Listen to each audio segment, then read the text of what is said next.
ఎందుకు అతని మీద తప్పుడు కేసు పెట్టిందని. అంతే కదా రేపు పొద్దున వచ్చేది.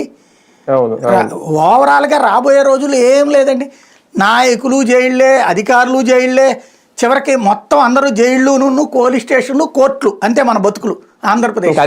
అదే జరుగుతుంది అంతే. ఇక్కడ ఉద్యోగాలు వద్దు, వ్యాపారాలు వద్దు, చదువులు వద్దు, ఎదుగుదల వద్దు, కొట్టుకు సావడం, తిట్టుకు సావడం, బెదిరించుకు సావడం, ఒకళ్ళనొక్కళ్ళు ఏదో ఒకటి నాశనం చేసేసాలనుకోవడం, ఈ పగలు ప్రతీకారాలతో తిండి గురించి, మన జీవితాల ఎదుగుదల గురించి మర్చిపోవడం, ఇదే ప్రస్తుతం ఆంధ్రాలో జరుగుతున్నటువంటి వింత. కానీ ఒకటి సార్, వంశీ కేసు విషయంలో ఇప్పుడు ఏం జరగబోతోంది అనేది, అంటే ఇంతకుముందు చింతమనేని ప్రభాకర్ జరిగినట్టు, లేదంటే మన నందికం సురేష్ జరిగినట్టు మళ్ళీ కొన్ని కేసులు రెడీ చేసి పెడుతున్నారు. ఆయన ఒకవేళ బెయిల్ మీద బయటకు వచ్చిన ఇమీడియట్ గా మళ్ళీ లోపలికి వెళ్ళే అవకాశాలు ఎక్కువ కనిపిస్తున్నాయి. చింతమనేని ప్రభాకర్ వాటిట్లో బోలెడు స్వయంగా అతను ఇప్పుడు నిన్నగాక మొన్న కూడా ఎట్లా మాట్లాడాడు చూసాం. వాటిట్లలో అతను ఓపెన్ గా చేసేస్తాడు ఏదైనా సరే, నన్ను ఎవడో ఎదిరించలేడని. కాబట్టి దాన్ని బేస్ చేసుకుని కేసులు పెట్టుకోవచ్చు. వంశీ విషయంలో అట్లాంటివి ఉంటే ఇప్పుడు దాకా వదిలేవాళ్ళ. ఇప్పుడు ఒక అమ్మాయి పేరేంటి, ఎంఆర్ఓ వనజాక్షిని కొట్టిన చూసి అన్ని ఓపెన్ గా కనబడ్డటువంటి కదా అయ్యి.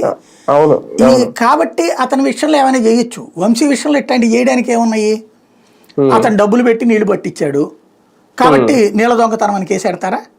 అంటే ఇరిగేషన్ లో గవర్నమెంట్ నుంచి డబ్బులు రాకపోతే ఎత్తిపోతలు పోయించాడు కాలువల్లోకి, తన మోటార్లు తెప్పించి తన డబ్బులు, లేదా జన